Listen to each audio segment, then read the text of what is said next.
Let's go, troops. Stellar Base counting on us.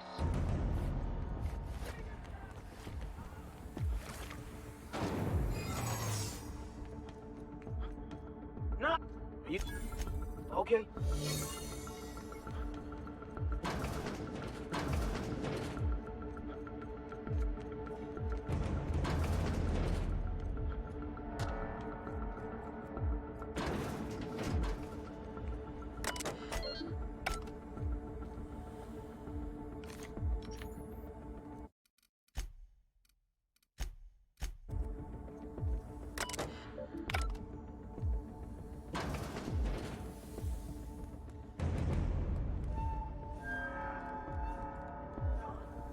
Pathetic. You're... Hold it. I don't want to know.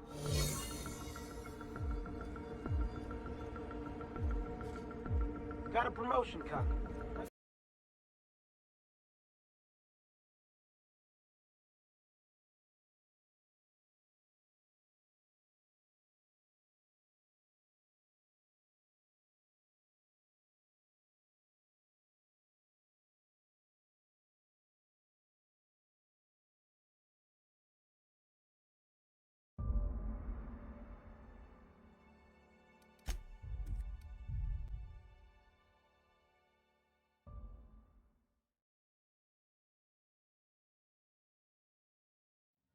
Behind cover!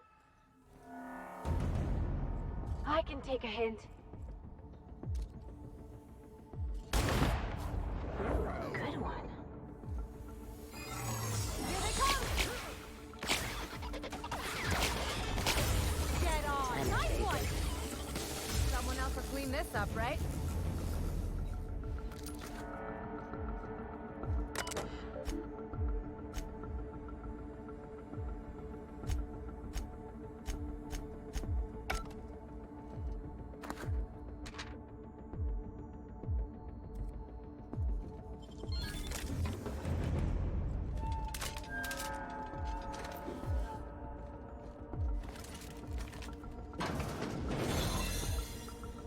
Waste of company ammo.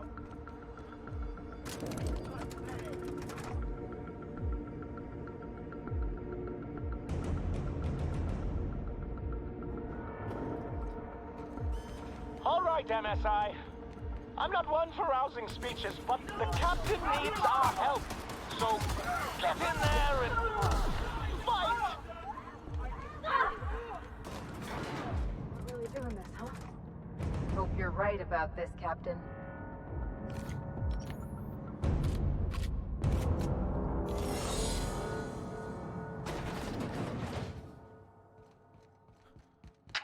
Captain, you've disrupted the balance of power.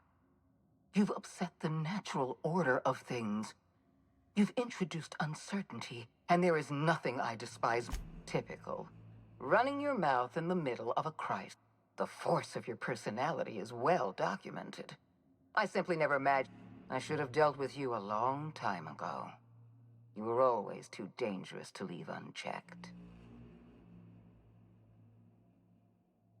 I suppose I shouldn't be surprised by leaving you alive was my greatest mistake. But it is a mistake. I have Dr. Wells in my custody. Once I've secured his cooperation, I can move forward with the program. I can repair the damage you've done. I can set things right. Fair enough. I'm giving you exactly one chance to parley with me.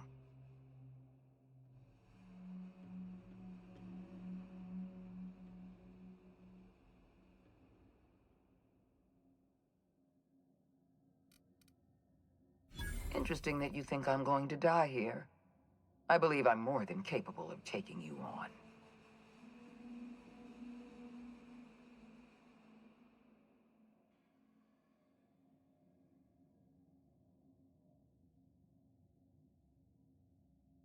Did you really think I would? I've devoted my entire life to protecting Halcyon. I'm not afraid to die in the line of duty. Don't you think I know that? Yes, I made mistakes. Costly mistakes. Leaving You were always an unknown variable. I tried to recruit you. I'm aware of Dr. Wells' plan. Revive some brilliant scientists and engineers from the Hope and work with them to save them. 50 or 60 years ago, I might have agreed with you. But we've passed the point of no return. The best scientists in Halcyon can't save us now. I admire your drive, Captain. But I haven't given up on the program. I haven't lost control of the labyrinth yet. Our security system is still operational. I can still put a stop to you.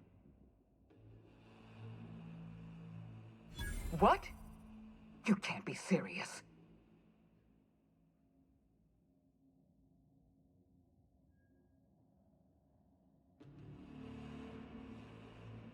Oh, for the love of the law. Congratulations, Captain. You've outplayed me. I accept your terms and will return Dr. I just hope you've made the right decision.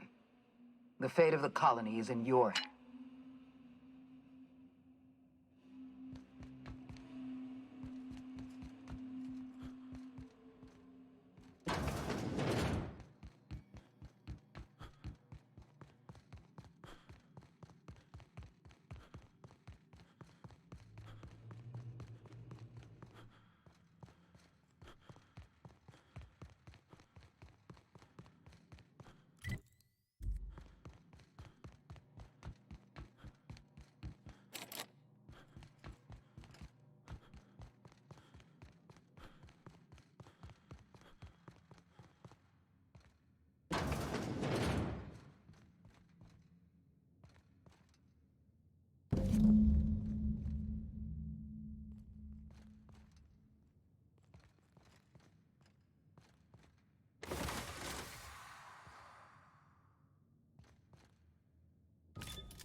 You don't know how glad I am to see you.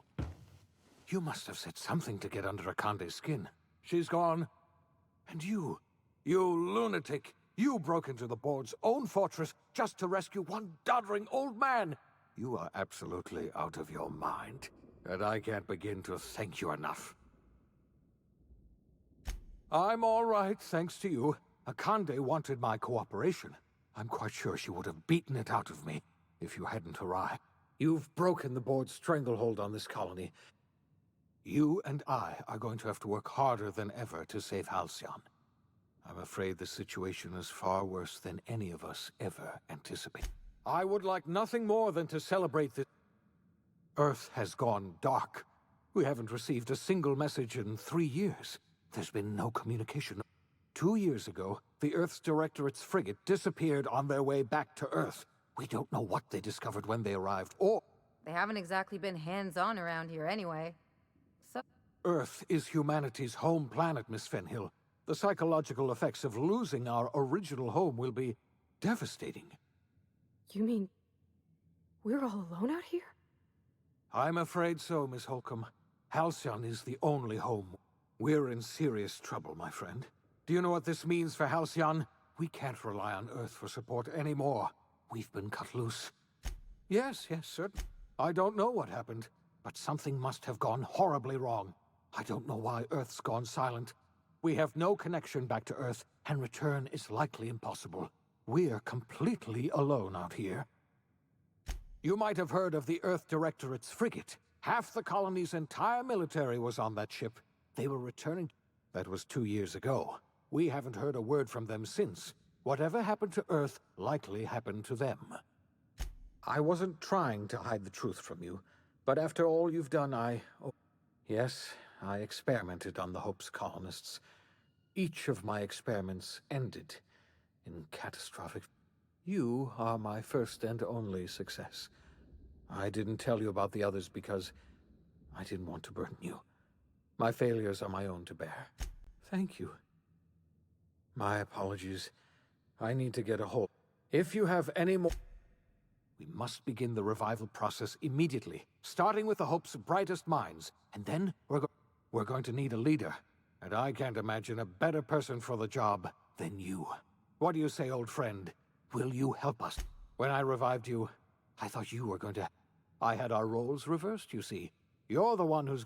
You're the best thing to ever... We're not a colony any longer, are we? Our future is uncertain.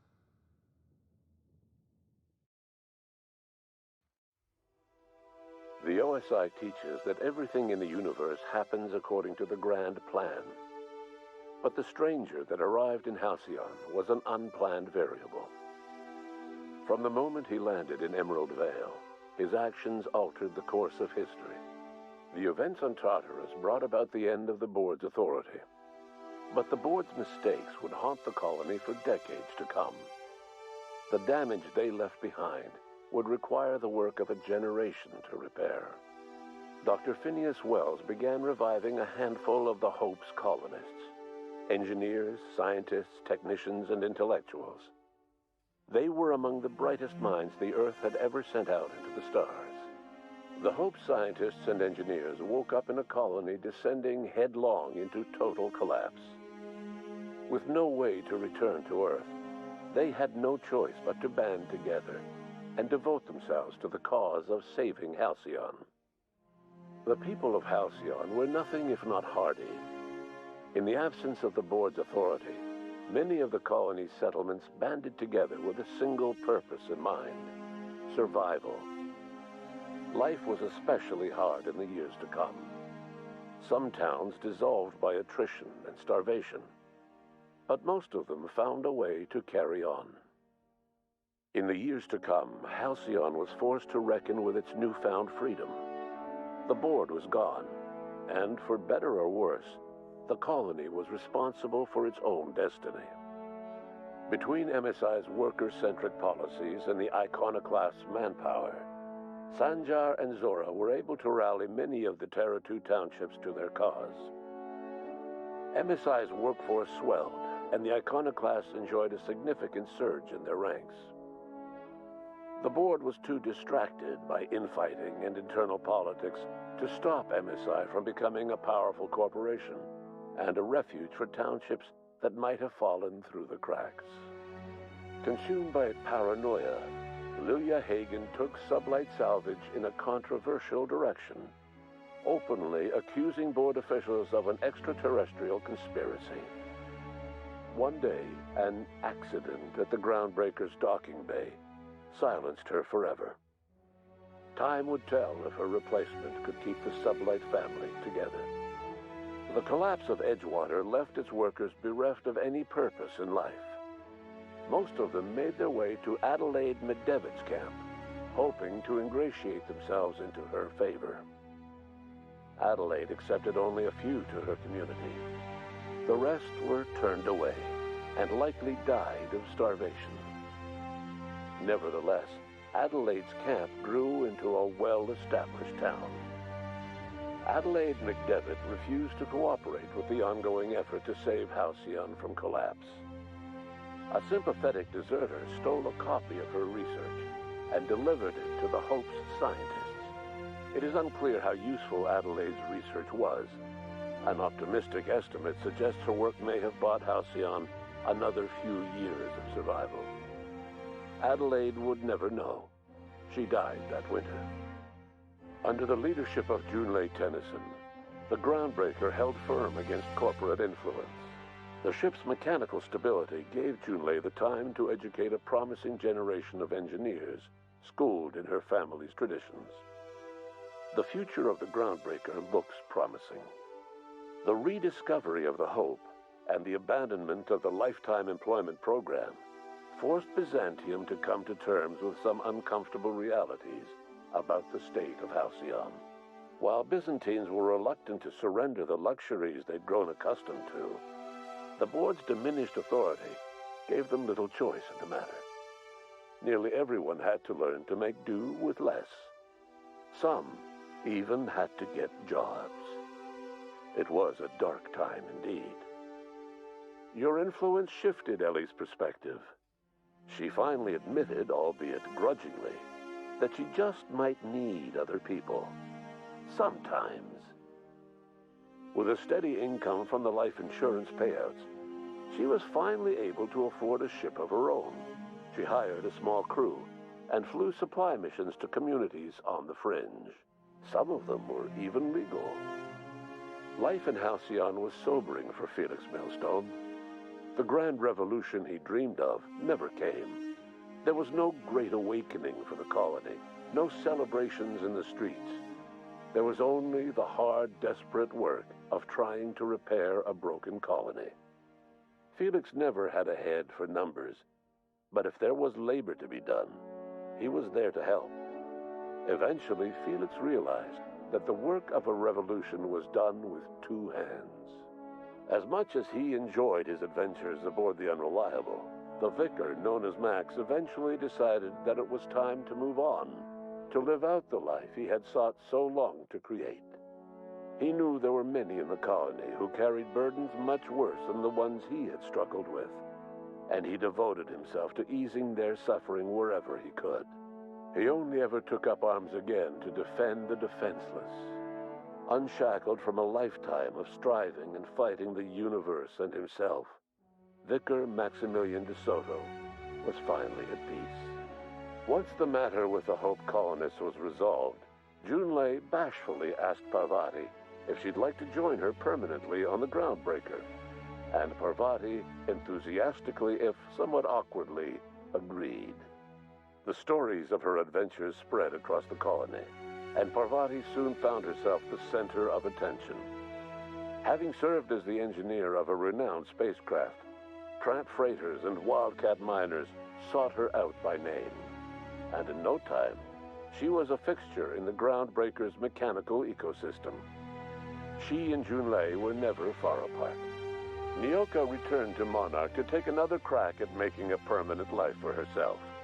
She formed the Charon Group, a mercenary outfit of ragtag survivalists and wilderness experts. Anyone in need of a guide, or just looking to throw back a beer and swap stories, could find her camping on the trail or clearing an infestation. The SAM unit that accompanied you spread awareness of the product line's superior sanitation and maintenance capabilities across what was left of the colony. This led to a boost in SAM unit sales. Did you know that SAM units are the longest-lasting, toughest-acting cleaning solution in Halcyon? Minister Clark was released from house arrest, and his contact with you gave him a sense of renewed purpose and vigor.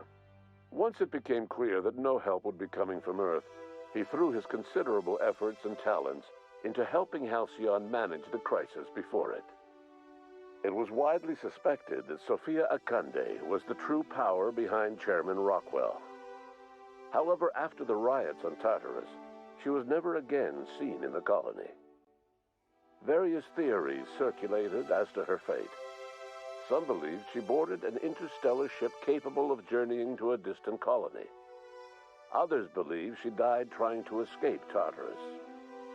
Some few suggest she fled to Monarch, where she continued to live among a small band of loyalists. There is another theory, which suggests that Sophia's encounter with you changed her, and she deliberately retreated from public view, but continued supporting the colony in secret. When Dr. Wells began reviving the Hope's colonists, he found himself with a sudden windfall of additional supplies and resources, courtesy of an anonymous donor. If Wells knew who his supplier was, he never told a soul. As for Dr. Phineas Wells, he spent his remaining years in his orbital lab. He eventually came to terms with his own past and was able to forgive the mistakes of his younger self by devoting his remaining years to serving the colony. In the end, Dr. Wells was able to save every scientist and engineer aboard the Hope. Over the next decade, nearly all of the Hope's remaining colonists were successfully revived. Halcyon saw a period of rapid technological and scientific advancement. Breakthroughs in dietary supplements saved the colony from starvation. Geoengineering projects and social reforms began to change the structure and character of the colony. Dr. Wells laid the groundwork for the project to save the colony, but he would never live to see the fruits of his labor. He passed away a few years later. His work was carried on by the scientists and engineers he revived. Today, Halcyon has stabilized. The people of the colony work hard to adapt to their new circumstances. Nearby colonies send aid and supplies. Life will never be easy in Halcyon, but for the first time in its history, there exists a sense of real, genuine hope about the future. And what about you, the unplanned variable in the history of Halcyon? Long after Wells passed away, you carried on his work with more energy, determination, and brilliance than he could ever muster. The years that followed were hard, but Halcyon survived by the efforts of the Hope's most promising colonists, the greatest of which was you. No one knows what's happened to Earth, and no one knows what the future has in store for Halcyon. All we know for certain is this: the name of the Unreliable and that of its intrepid captain will remain the subject of countless stories for years to come.